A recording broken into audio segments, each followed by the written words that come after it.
Party నేతల meeting లో CM Revanth రెడ్డిపై కేసీఆర్ కీలక వ్యాఖ్యలు చేశారు. కేంద్రం ఎంత ఒత్తిడి తెచ్చినా 10 ఏళ్లలో ఏనాడు తెలంగాణ ప్రాజెక్టులు అప్పగించలేదని గుర్తు చేశారు.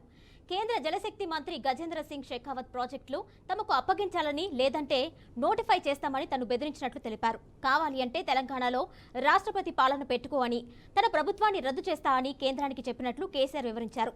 తెలంగాణకు అన్యాయం చేస్తా అంటే అస్సలే ఊరుకో అని, ప్రాజెక్టులు అప్పగించే ప్రసక్తే లేదని ఆనాడే చెప్పినట్లు గుర్తు చేశారు.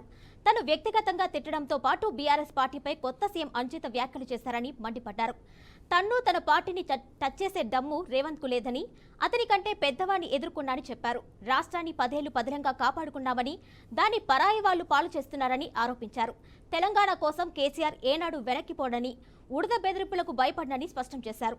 తెలంగాణ ప్రయోజనాల కోసం ఏం చేయాలో తనకు తెలుసని చెప్పారు. బీఆర్ఎస్ నేతలతో గులాబీ అధినేత కేసీఆర్ సమావేశం ముగిసింది. కృష్ణా ప్రాజెక్టుల కోసం పోరాటం చేయాలంటూ నిర్ణయించారు.